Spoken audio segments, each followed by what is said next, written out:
In this specific video, you're going to learn how to install WordPress manually through FTP.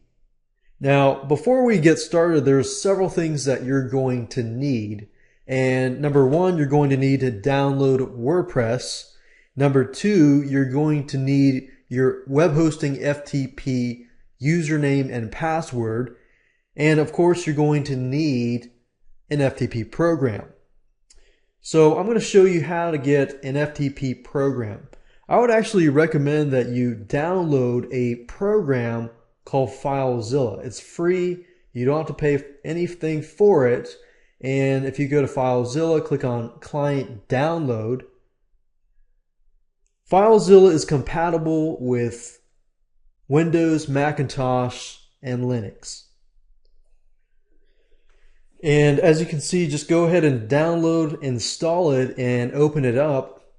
And then, of course, the next thing you'll need is, of course, the WordPress files. So if you go to Google and type in WordPress download, and you click up at the top here, simply click Download WordPress 3.4, and just locate where it is installed, and we'll go from there.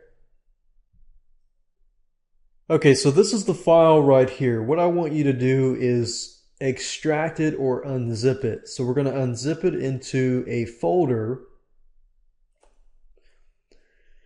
and then simply click on the folder until you see all of the files. Okay, so these are the files that we want to upload to our website. So the next step is to go to FileZilla, the FTP program, and this is the program that you see here.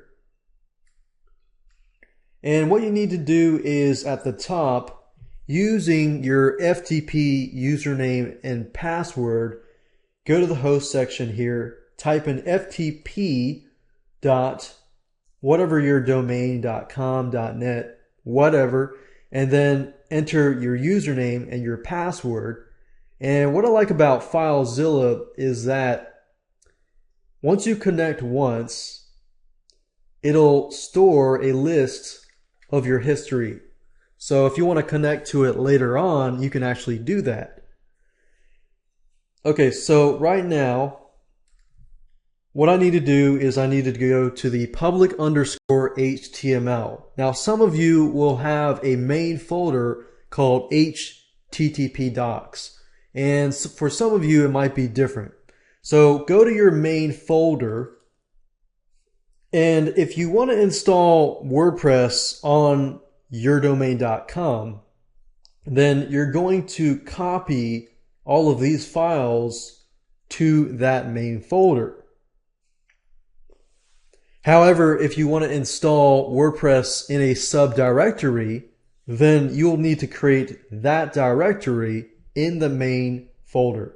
And in this case, I'm going to install WordPress in a subdirectory. So what I need to do is simply right-click, click on Create Directory, and create a directory.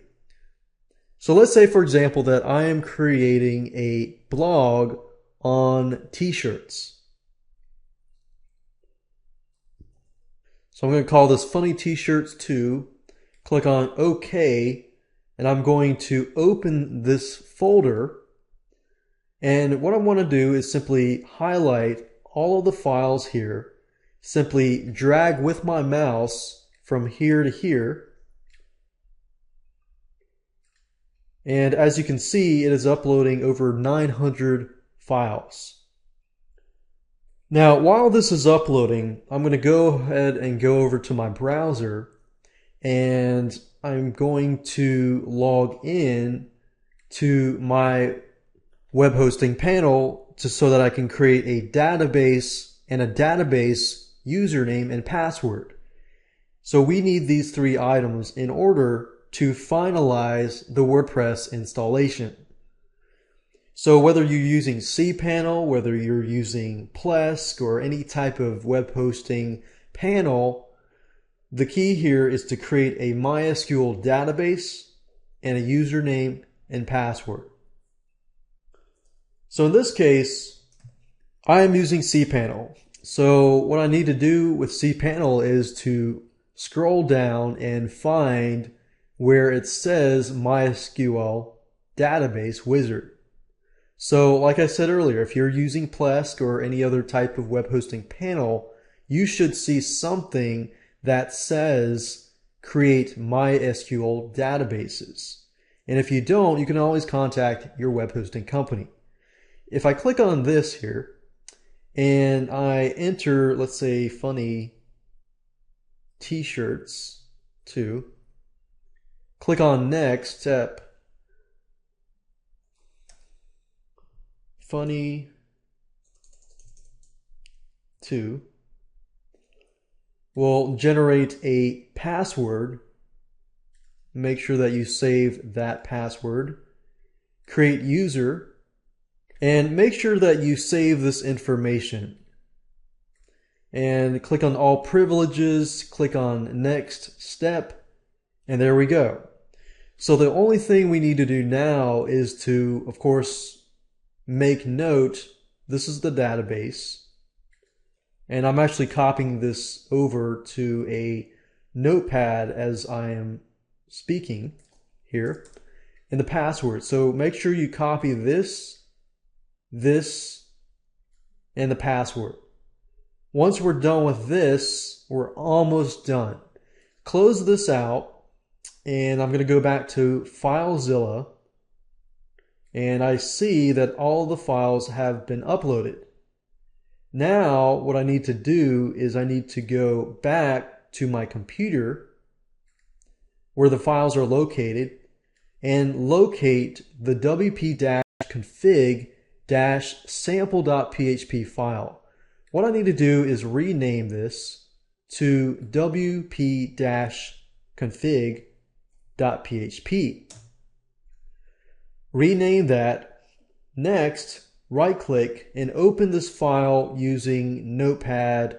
And if you're using Macintosh, just open it up with Notepad or something like that, or some sort of text editor. And what we want to do is we want to take the 3 pieces of information that we created earlier, the database user, and the password, and replace this information here with what we just created. Okay, so just now the database name, we're going to replace this here between these quotes here, single quotes. Put that here. Enter the username between these single quotes here. And then enter the password between these single quotes here. And then, of course, you exit, click on Save, and then copy this new file here over to here. Now we're almost done. The last thing you need to do is this. Simply go to your browser, go to the website / that subdirectory where the WordPress files are located, enter your site title. We're going to call this Funny T-shirts 2. Enter your administrative password and username and password. Enter your email.